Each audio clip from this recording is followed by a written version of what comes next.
Hi, I'm Christine Benz from Morningstar. Tax and IRA expert Ed Slott thinks one of the big misconceptions people have about retirement is that they'll be in a lower tax bracket than when they were working. He's the author of a new book called The Retirement Savings Time Bomb Ticks Louder, and he's here to discuss what he calls the big retirement myth with me. Ed, great to have you Great to here. be here, right in the Morningstar It's studios. wonderful. It's been quite a while Yeah. since we were in person.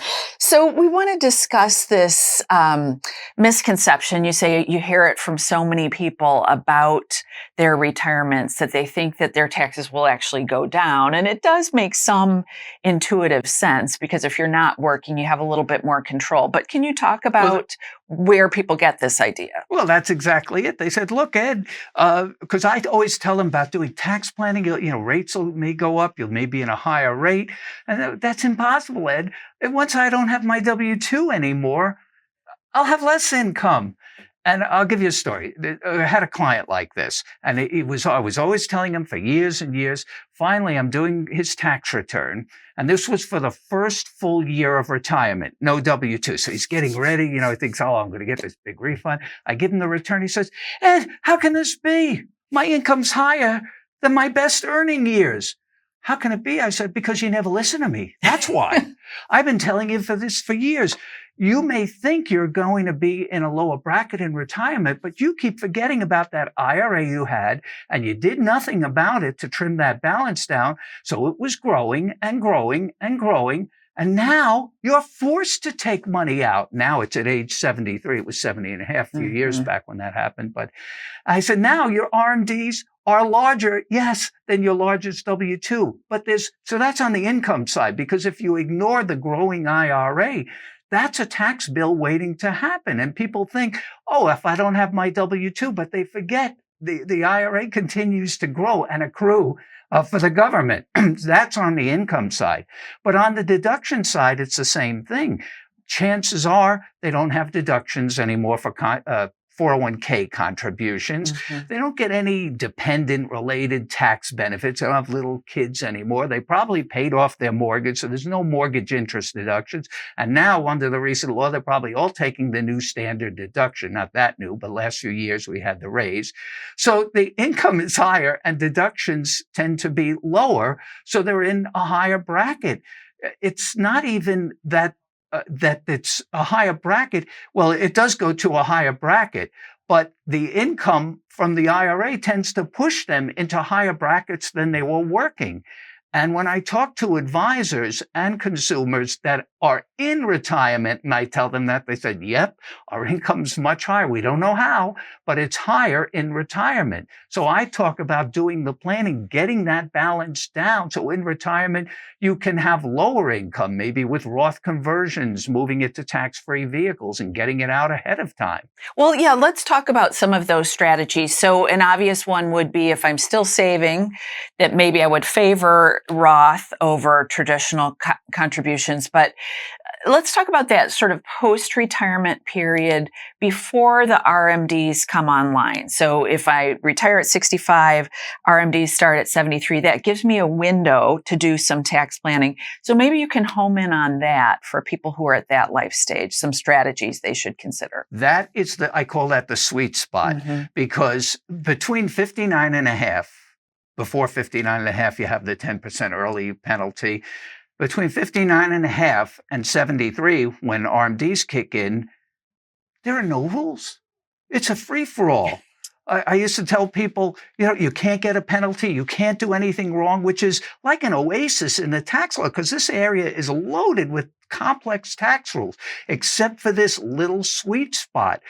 You can't even do anything wrong. You can't get a penalty. Some people say, what if I want a penalty? Nope, you can't even get a penalty.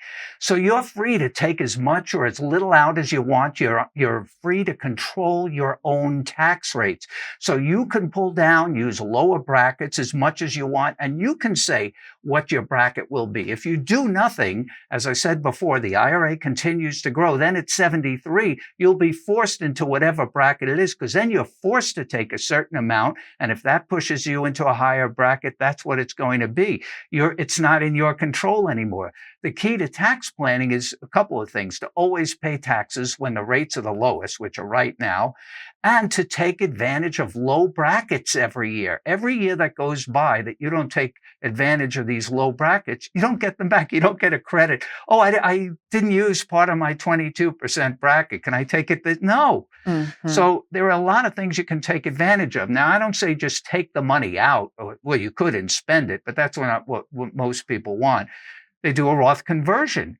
And that's a great move. You do a little at a time, use up those brackets, move it to tax-free territory. So what you're doing is you're pulling down that IRA balance, which at 73 will be the amount that will determine your RMD, and you're building up tax-free. So in a perfect world, I don't say this is for everybody, but let's say you took down your whole IRA balance in those years. Now you have it all in a Roth. Well, come 73, your income will be lower because you won't have any taxable RMDs. I call Roth IRAs tax insurance. It's insurance against future higher taxes. So people also say, well, what if tax rates don't go up? I don't see how that can happen, but let's say tax rates didn't go up. Your rates will, because even if rates stay the same, if you do none of the things I'm talking about and keep your IRA growing just by math, it's going to push you in a higher bracket than your salary did when you were working. So the idea is to trim the balances down and move to tax-free vehicles. In the book, I talk about Roth IRAs, permanent life insurance, even use it for charitable giving. Although you got to be careful with that. I'm talking about a whole different topic, qualified charitable distribution. Right. Well, do talk about that because I think that's a good related strategy. You mentioned age 75 to 63. You can't do the QCDs till you're 70 and a half. So that doesn't work. Unfortunately, it's a great provision, but unfortunately, it doesn't apply. It only applies to IRA owners who are 70 and a half or older. So, but if you want to take that just 70 and a half to 73, there's a little window if you're charitably inclined. Any way you can pull that IRA balance down, if you give to charity anyway, that's the way to do it. If you could pull that IRA balance down at low rates, and with QCD, you're pulling it out at zero. Right. A related question, though, is you often hear that if the market is down, you should consider conversions. Well, the market has been really good for a while now. Is that potentially an impediment or a reason to kind of at least move slowly with conversions, the fact that balances are elevated? I don't know. I used to say do conversions a little at a time over the year, kind of dollar cost average. I don't say that anymore because the law changed a few years back where if you do a conversion, there's no undoing it. Remember, you used to be able to recharacterize. So I tell people now, you could plan out a conversion, but don't pull the trigger till November and December when you have a better projection of what the tax cost will be. You have a better projection of your income. So let's say November, December comes around, the market's up or down. It's going to be one of them. That shouldn't have an impact. If you've decided this is what I want to do, it's a long-term decision. The market's always going to go up and down. So it's hard to time, like with anything, market timing. It doesn't really work with a Roth conversion if you know you should be doing it probably in those 2 months. Okay.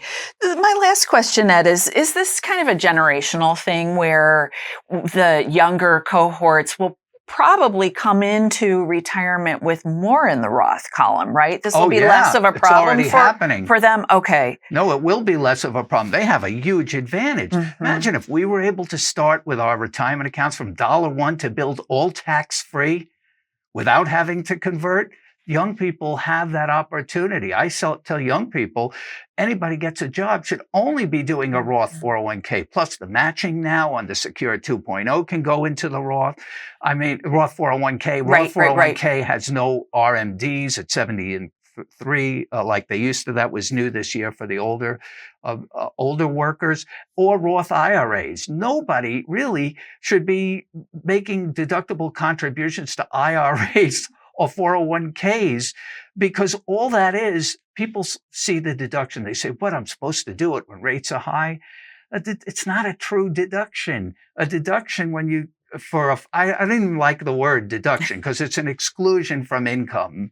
It's not a deduction on your tax return. You just pay less on your W-2 for the contribution. But that kind of deduction is not a real deduction. It's only a loan you're taking from the government that has to be paid back at probably the worst possible time in retirement. So younger folks, if they're watching this, you want them to get the message that they All should do Roth. Okay. All Roth. There's just no, I can't see why you would take it. First of all, younger people, and I don't want to stereotype, generally make less. They're in their lower earning years. You never want to take a deduction when you're in your low earning years. Deductions work better when rates are high. So it's a wasted deduction that you'll pay back probably at a higher rate. Well, Ed, it's always great to have you here in person. Thank you so much for being here. Good. Thanks for watching. I'm Christine Benz for Morningstar.